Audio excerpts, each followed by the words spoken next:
Harley-Davidson wants you to believe that you need to spend 20 grand to get a real motorcycle. But what if I told you Japan's been building bikes that outperform Harleys for half the price? And they've been doing it for decades. Yeah.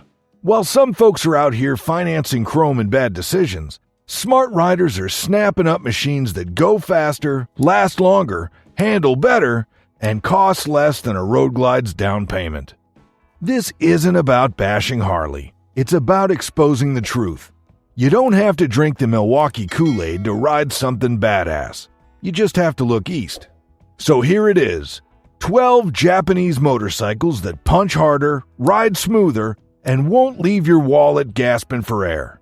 Some are brand new, some are legends, but every single one makes you wonder why people are still paying full price for slow. Number 1. Yamaha Bolt R-Spec. The Yamaha Bolt R-Spec is what the Sportster wants to be when it grows up, if it ever grows up. This thing is air-cooled, V-twin, minimalist, and punches well above its weight without pretending to be a heritage time capsule. It doesn't need a badge to feel legit. It just is. The Bolt handles better than a Sportster right out of the gate. It's lower, smoother, and more refined without losing that raw cruiser feel. The suspension doesn't try to kill you over potholes, the engine has real grunt, especially for city riding, and it doesn't shake like it's got something to prove.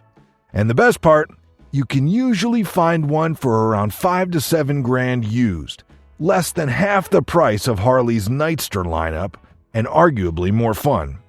No fancy ride modes, no touchscreen dashboards, just you, a throttle, and that Japanese reliability that Harley guys still pretend isn't real.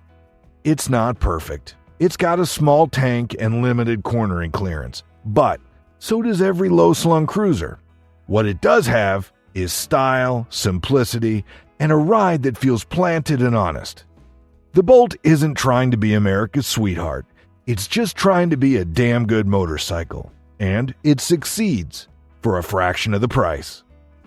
Number 2. Honda Rebel 1100 DCT. You want to talk value? The Honda Rebel 1100 isn't just cheaper than most Harleys. It's smarter, faster, and more advanced than anything Milwaukee has ever dared to build. It's like Honda took a look at the cruiser market and said, what if we made one that actually works? Let's start with the engine. It's the same parallel twin from the Africa Twin, torquey, smooth, and practically bulletproof. It makes more usable power than a Softail standard and weighs 100 pounds less. That means better acceleration, better handling, and way less work for the brakes. And speaking of brakes, it actually has good ones, with real feel and real stopping power. Then there's the tech. You can get it with a dual-clutch automatic transmission, yes, automatic, which is buttery smooth, lightning quick, and completely freaks out Harley guys who've never seen a bike shift without a foot. It also comes with cruise control, ride modes, traction control, and ABS. Standard. That's right, standard. No rider assist package upsell needed. And the price? You can snag one brand new for around $10K. That's almost half what a comparably equipped Harley would cost, if you can even find one with comparable features. It's not just a better deal, it's a better bike. And it doesn't care what you think of its badge. Number 3. Suzuki Boulevard M50. The M50 is the cruiser you forgot about, and that's your loss. Suzuki quietly built a middleweight that does everything a Harley does, but without the drama, the dental rattling vibrations, or the absurd price tag. It's like a Sportster and a Shadow had a smart, reliable baby, and then didn't tell anybody about it. The Boulevard M50 comes with a fuel-injected 805cc V-twin that's smooth, torquey, and surprisingly quick off the line. It's liquid-cooled too, which means no overheating in stop-and-go traffic or on long summer rides. Try that on a Harley 883 without watching your engine beg for mercy. Handling? Way better than expected. The M50 actually corners. You won't scrape your pegs doing a U-turn, and the suspension doesn't bounce you into the stratosphere on rough roads. Brakes are solid, the clutch is light, and the whole bike feels composed, like it was actually engineered instead of just styled. And the price? You can usually find a clean, used M50 for $3,500 to $5,000. That's practically pocket change compared to even the most basic Harley models. It's not flashy, it's not loud, it's just good. And in a world where good often costs $18,999 and comes with a heritage badge, the M50 is a quiet little rebellion on a budget. Number 4. Kawasaki Vulcan S. Harley's been trying to lure in new riders for years with entry-level bikes that still cost more than your first car. Meanwhile, Kawasaki just built one that works.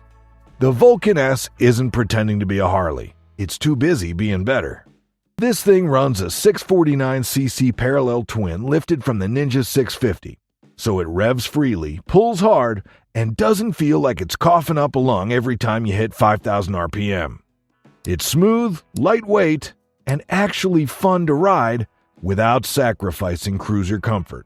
The seating position is customizable with Kawasaki's Ergo Fit system, which means tall riders, short riders, and everyone in between can dial it in perfectly. The Vulcan S handles like a sport bike in disguise. It leans into corners with confidence, stops well, and doesn't feel like you're steering a wet mattress like many entry-level cruisers. It's approachable for beginners, but rewarding enough that you won't outgrow it in a month. Best part?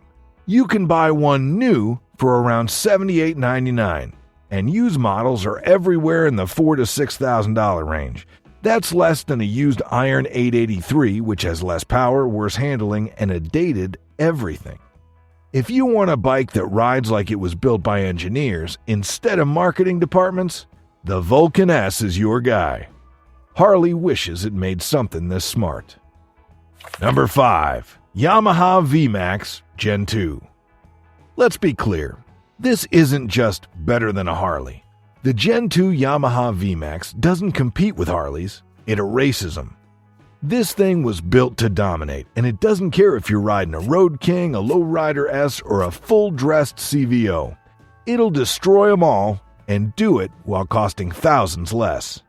The V-Max is packing a monstrous 1679cc V4 engine that spits out nearly 200 horsepower.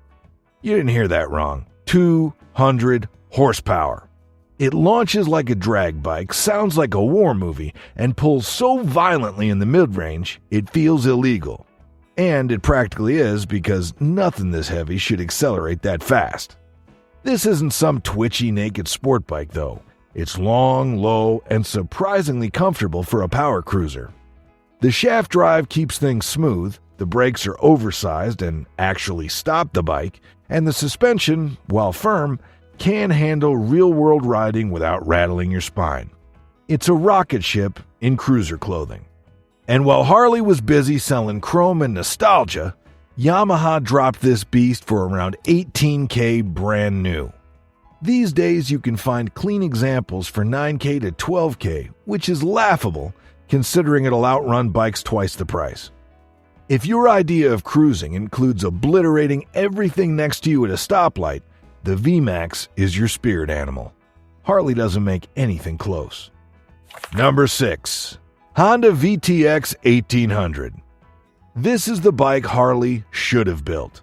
When the VTX 1800 dropped in the early 2000s, it wasn't just a big cruiser, it was the biggest V-twin on the market. Honda came out swinging with a 1795cc fuel-injected beast that made massive torque, hauled like a freight train, and somehow still didn't rattle your fillings loose every time you hit the throttle. The VTX isn't some soulless metric copy. It's got character. Deep, throaty exhaust, thick frame, huge presence. But it backs it all up with engineering, the kind Harley never quite figured out. It's smoother, better balanced, and requires almost no maintenance. Shaft drive? Check. Fuel injection? Check. Brakes that actually work? Double check. And the kicker? This monster costs nothing on the used market. You can score a clean VTX 1800 for $4,000 to $6,000. That's half the price of a used Street Glide and twice the bike. It'll out-torque any softail, cruise effortlessly at highway speeds, and still have enough grunt to pass without downshifting. Try doing that on a twin-cam 88. The only downside? It's heavy. But that just means it's stable as hell and built like a tank. This thing was made to last forever, and most of them will. The VTX 1800 isn't trying to be cool. It just is. And it doesn't care if you're wearing a Harley shirt when you finally realize it. Number 7. Kawasaki Mean Streak 1600. This bike has the name, the looks, and the attitude. And it's got the muscle to back it up. The Kawasaki Mean Streak 1600 was built to punch Harley in the mouth and walk away before anyone could say heritage.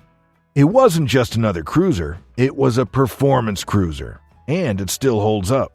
Underneath the sleek tank and blacked-out frame is a fuel-injected 1552cc V-twin that delivers smooth, torque-rich power without feeling like it's dragging a trailer full of regrets. It pulls hard off the line, but where it really shines is in the mid-range. It's the kind of power that makes passing fun and rolling burnouts a real possibility. What separates the Mean Streak from Harley's offerings is the handling. Kawasaki didn't just throw in stiff shocks and call it a day. They gave it inverted forks, dual-disc brakes with 4-piston calipers, and real cornering confidence. You can lean this thing into a turn without bracing for a peg scrape and a prayer. And you can find these bikes used for around $4,000 to $5,000. That's half the price of a used Softail, and it rides like something Harley still hasn't figured out how to make. The Mean Streak is exactly what it sounds like. Lean, fast, and mean. It doesn't just beat Harley on price, it beats them at their own game. Number 8. Suzuki Intruder 1400 S83. This bike is the definition of underrated. The Suzuki Intruder 1400, later known as the S83, is a stripped-down V-twin cruiser that punches way above its weight. It's got the size, the look, and the rumble of a big American cruiser, but without the overpriced ego trip. Let's talk numbers. The Intruder packs a 1360cc air-cooled V-twin with serious torque and very little weight to push around. At just over 550 pounds, it's significantly lighter than any comparable Harley, which means it actually moves when you twist the throttle. It's not refined, it's not fancy. It's just raw mechanical fun with a side of old-school muscle. Styling-wise, it nails that classic chopper vibe. Skinny tank, low forks, low seat. But unlike your buddy's Softail that spent 3 months in the shop for electrical gremlins, this thing just works. Simple shaft drive, reliable carbs, easy to maintain. No frills, no fluff. And the best part, you can snag one for $2,500 to $4,000 all day long. That's less than Harley's Chrome upgrade package on some models. And the Intruder will run circles around a Sportster while sounding just as nasty. This is the V-twin for riders who don't care about image. It's loud, fast, and proudly overlooked. And that's exactly what makes it great. Number 9. Yamaha Raider 1900. This thing looks like it should be illegal. The Yamaha Raider 1900 is a factory-built chopper that actually rides like a performance cruiser. It's got the stretched tank, the raked front end, and the kind of street presence that makes people stare and then stare again. But unlike most bikes that look this custom, the Raider actually delivers on the road. Underneath the style is Yamaha's 1854cc air-cooled V-twin, an absolute torque cannon that makes around 123 foot-pounds at the crank. Twist the throttle, and it pulls like a freight train from idle to redline. It doesn't just bark, it roars. And yet somehow, it still runs smoother than most Harleys with half the displacement. Handling? Surprisingly solid for something with chopper DNA. Sure, it's long, but it's stable, planted, and shockingly nimble for a bike this stretched out. The brakes are strong, the ride is plush, and you don't feel like you're dragging a sculpture down the road. Unless you want to. And the price? These things were around $15,000 brand new, but now you can find a clean one for $7,000 to $9,000. That's half the cost of a CVO, and let's be honest, it looks twice as badass. The Raider is proof you can have style and substance. It's a Harley killer in a custom suit, and it doesn't care if you can't keep up. Number 10. Honda Magna V45 V65. Let's get one thing straight. The Honda Magna wasn't built to compete with Harley. It was built to humiliate them. In the 80s, while Milwaukee was still figuring out how to stop their bikes from leaking oil, Honda dropped the Magna, a muscle cruiser with a V4 engine that revved to the moon and ran like a sport bike hiding under cruiser chrome. The V45 750cc and the V65 1100cc were downright savage for their time. The V65 in particular was clocking 0 to 60 in under 4 seconds, which made it one of the fastest production bikes in the world when it launched. And it didn't just go fast, it went smooth. No shaking, no clunking, just endless power and a soundtrack that sounded more like a warplane than a potato cannon. Handling, way ahead of its time. It leaned better, braked harder, and felt more planted than anything in the cruiser class. You could carve corners or smoke tires, dealer's choice. And unlike Harley's era equivalents, it actually started when you press the button. And here's the kicker. You can find a clean Magna today for $2,000 to $4,000. That's less than Harley charges you for a new paint job. The Magna didn't just outperform Harleys, it embarrassed them. And 40 years later, it still kinda does.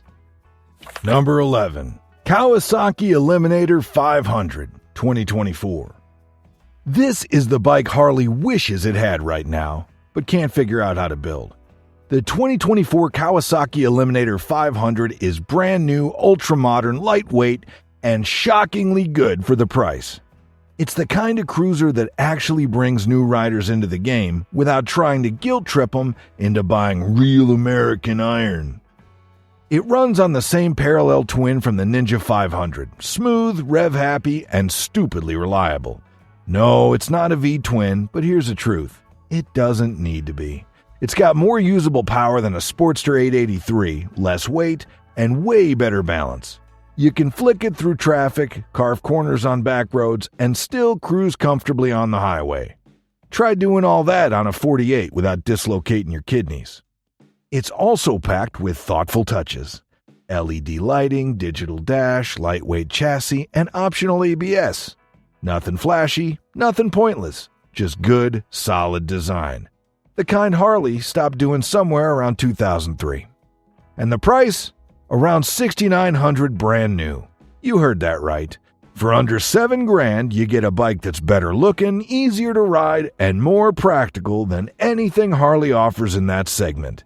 If they even had a bike in that segment anymore. This isn't a cheap Harley knockoff. It's the future. Clean, smart, fun as hell. Number 12. Suzuki SV650 as a wild card. Alright, let's be honest, this isn't a cruiser. But if you think that disqualifies it from crushing Harleys, you haven't ridden an SV650. This little V-twin naked bike has been humiliating bigger, heavier, and more expensive machines for 2 decades straight. And it does it with a smile and a price tag that Harley owners refuse to believe is real. The SV650 is light, nimble, and powered by a 645cc V-twin that's smoother than any Milwaukee lump and revs like it's got somewhere to be. It's forgiving for beginners, exciting for veterans, and versatile enough to commute, tour, or hit the track, all on the same tank of gas. And while Harleys brag about torque, the SV delivers usable grunt and a top end that doesn't run out of breath at 5,000 RPM. It weighs under 450 pounds, handles like it's reading your mind, and stops like a bike that was actually tested in corners, not just in straight lines with a wind tunnel and a denim vest. Price? Around $7,000 brand new or $3,000 to $5,000 used. That's less than most Harley option packages. No, it doesn't have chrome. No, it doesn't rumble like thunder. But it'll smoke a Sportster in every category except number of skull decals. The SV650 isn't a cruiser. It's just better. Period. Harley makes a lot of noise, literally and figuratively. But if you cut through the marketing and look at the machines, the story changes fast. Japanese brands have been building cruisers, muscle bikes, and all-around monsters that outperform Harley in almost every way. Better engineering, better handling, fewer breakdowns, and usually for half the price. And this list, it's just the beginning. Whether you want something modern like the Rebel 1100 or a forgotten beast like the VTX 1800, the value is out there, if you're not too blinded by bar and shield branding. So the next time someone tells you Harley is the gold standard, just smile and ask if they've ever ridden a Yamaha Raider with 113 cubes and 0 oil leaks. Let us know in the comments, have you owned one of these? Did it smoke a Harley? Or are you still convinced Milwaukee's worth the markup? Either way, we got receipts.